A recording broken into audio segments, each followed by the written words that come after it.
Hey, everybody. I want to talk about something weird. Death. What a weird concept death is. I mean, like when you're young, it seems like we have, forever to go, right? I mean, I can remember summer vacations. They felt like they lasted half a year when I was in grade school, right? I mean, to 8 or 9 year olds, that's what it felt like anyway. I mean, it kind of went by fast, but it was felt like months, half a year till we went back from June, mid to late June to the beginning of September. Felt like 6 months. Then when I was in my 20s, I mean, I couldn't even picture what it'd be like to hit my 30s. That seemed like forever into the future. I was 20, 21, 22, 30. I couldn't even picture it. It was so far away, right? Next thing you know, I hit 50 and I'm having my wife and family throw a wonderful surprise birthday for me. I still today, one of the best days of my life, right? 50 hit, though. After that party, 50 hit like a ton of bricks. And that's when things just start to get faster and faster and faster and faster. You know, not only does it feel like I just had my 50th birthday party maybe 3 years ago or so, but I can swear I just graduated high school 15, 20 years ago, and I'm going to be 60 in December. Now, the reality is I'm going to be 60 in December.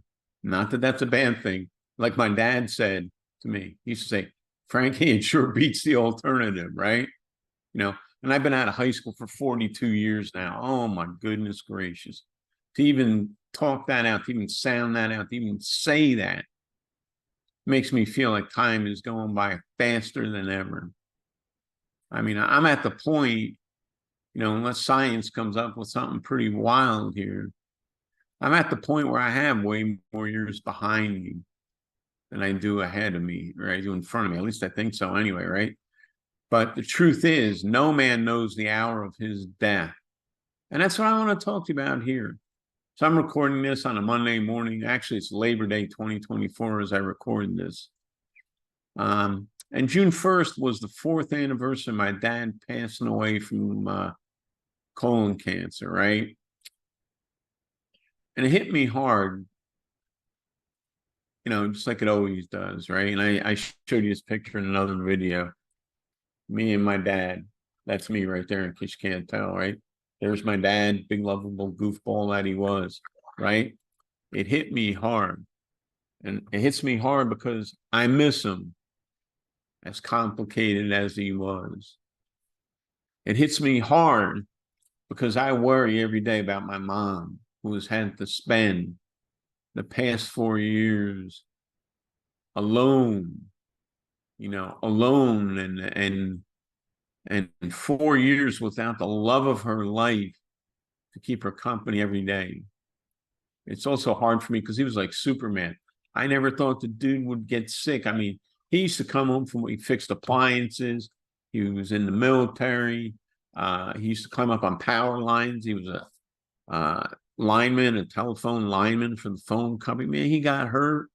He'd come home and all banged up and bleeding. He was like Superman. I never thought anything could happen to him. Sure, there was his occasional injury or two, tear a muscle here, need stitches there or whatever. But I thought he's basically indestructible. When we got that cancer diagnosis, whatever it was, 9 years ago, maybe 7, 8, 9 years ago, I was certain if anybody could beat it, it would be him. I would have bet money. I would have bet my life on it.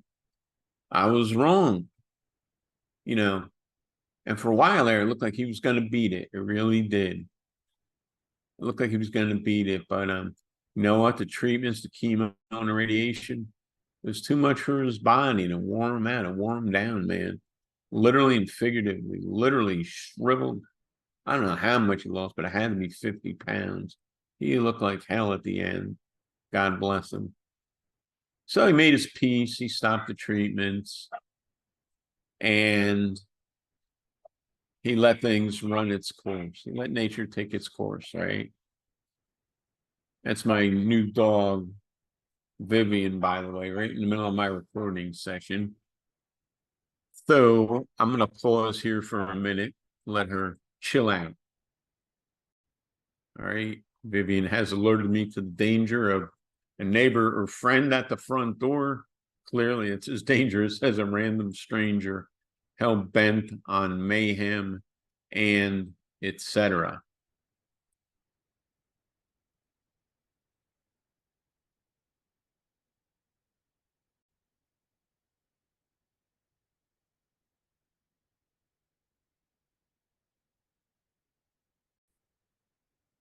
And I'll tell you what, it's been hard because every day in the 4 years and what, 3 months and one day that my dad died, I've had to confront my own mortality.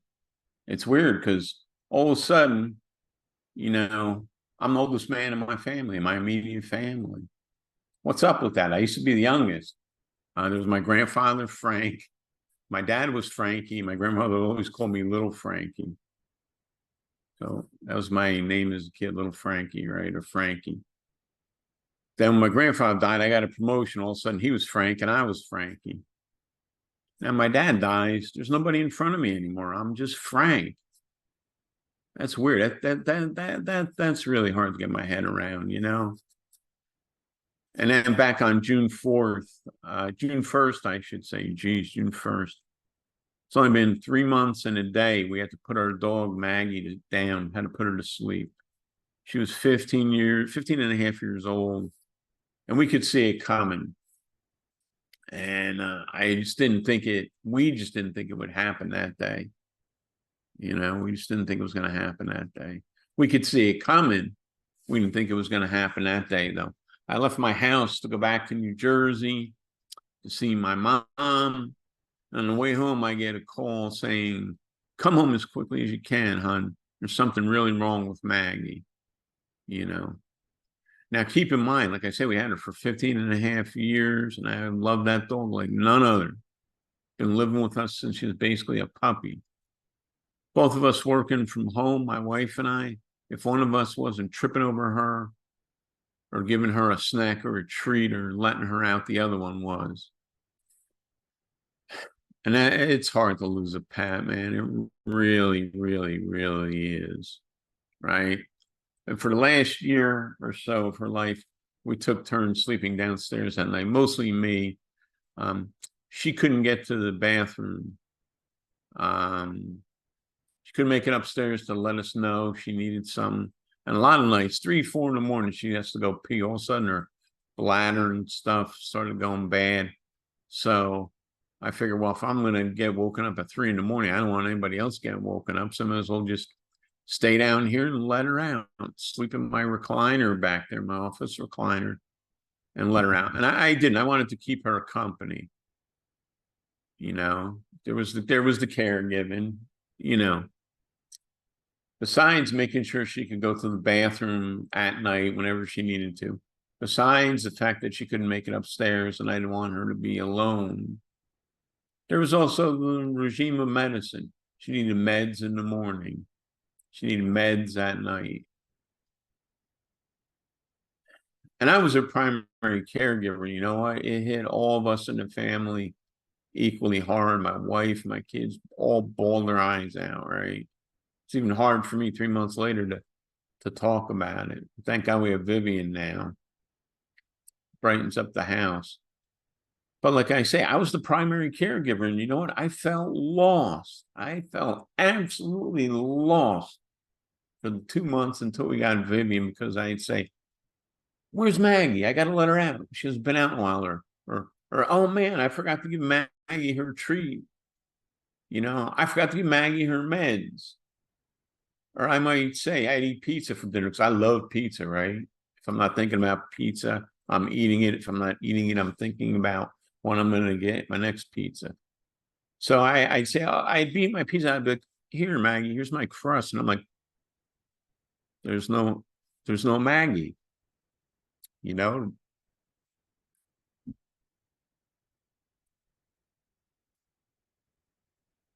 Problem was Maggie wasn't there anymore. And then a week and a half after she died, or something like that, a week or two after that, I found out one of my really good friends over in the UK died, and his name was Alan Forrest Smith, and he's one of the nicest people you'd ever want to meet. Kind-hearted, generous, quirky, interesting, so very intelligent, a student of life, so proud of his family. And I was proud for him to call me Fred, right? And we'd have phone calls. We talked about our lives, our families, our children, what it meant to be a man, what it really meant to be a man. Not all this macho crap that they teach you, but what it meant to be a man, honest and open, vulnerable, and yet masculine at the same time, right? And then there was our New Year's tradition. Every New Year's, we'd Skype each other, a heartfelt greeting for the New Year. Like, hey, Alan, Happy New Year. Love to you and the family. Hey, Frank, right back at you. And, you know, Alan was like my dad. I thought he'd be here for a long, long time. He was only 61 after all. I mean, Jesus.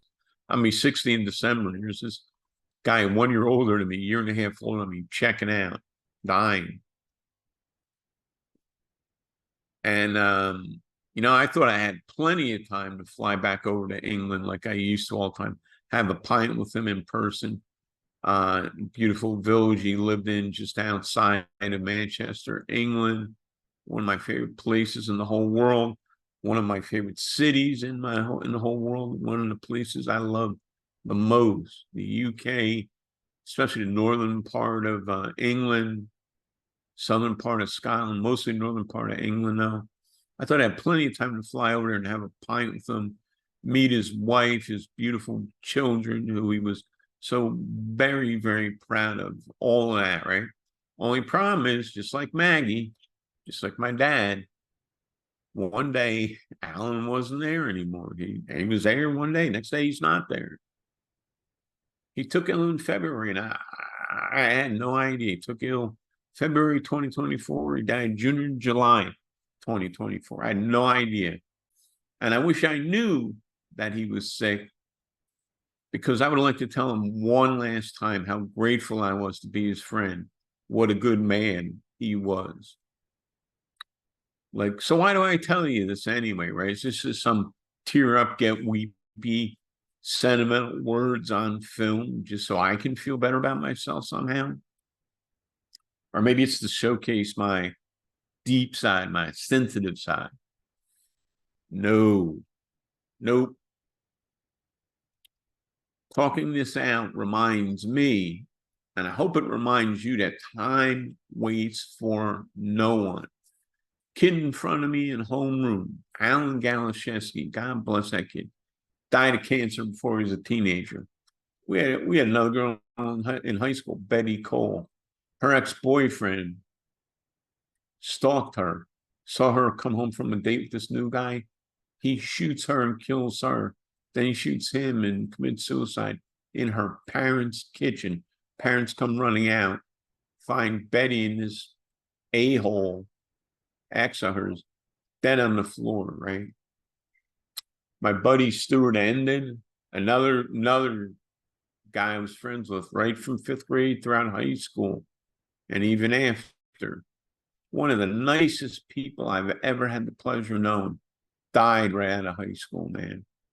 But sad as they were, all those deaths back then, I think somehow, you know, the rest of us felt like things like that couldn't possibly happen to us.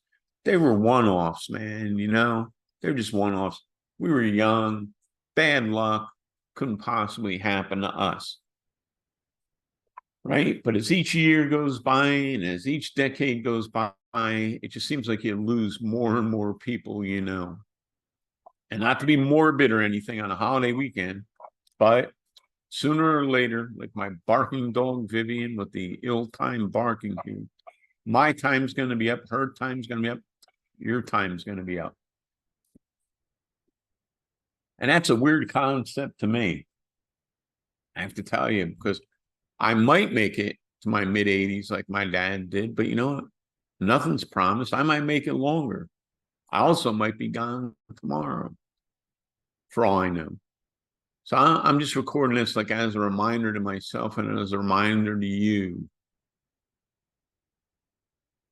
time waits for no one. And the other thing is, no one knows the hour of their death, right? So for me, I like to make this a reminder that if you've been so busy trying to make a living, perhaps it's time to reflect on how you can be more alive. And this is a reminder that if you've been so busy trying to make a living, perhaps it's time for you to reflect on how you can become more alive. In other words, be alive, live. Don't just make a living, but live a life worth living. And this is a reminder that we all, sooner or later, we all leave this mortal coil, right? And that, again, not morbid here. I'm talking about life. Life is to be celebrated. This is a reminder that the love that we leave behind, the memories we leave behind, the laughter we leave behind, the tears we leave behind. That's the grand sum. All that stuff is what we put all the stuff that we put our, I don't want to say this, all the stuff that we put our attention to and our minds to while we were alive. All the stuff we leave behind, the love, the memories, the laughter, the fears, the tears, all of that is the grand sum of what we put our mind and attention to while we were here alive. And like they say, faith, hope, and love. And the greatest of these is love. Don't ever forget that. The greatest of these is love. Every time I hear that, it hits me right in the heart. My faith tells me that everybody I mention in this missive, my dog Maggie, all the way back to Stuart Endon and my dad and Alan Galcheski and Dave Grant, Betty Cole, my grandparents, my aunt, my Aunt Pat, everybody I knew and loved. They're all doing well and happy in the afterlife. Like my dad said, he said, "Hey, Frankie, how bad can it be? Nobody ever came back complaining, right?" He's talking about death there. He said, "Hey, how bad can it be, right? You never saw anybody come back complaining about it, did you?" So I look at it this way. He's right, Someday I'll see what he's seeing, and I look forward to seeing him again. On the one hand, that cracks me up. He took making jokes to a much higher level, commentaries on life and stuff. Took him to a much higher level than I'm ever going to be able to. On the one hand, that cracks me up what he says. On the other hand, it gives me a lot of comfort too.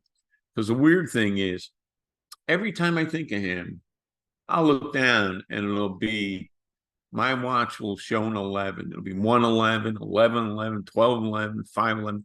It's always on the ones. And I figure that's his way of saying hi to me.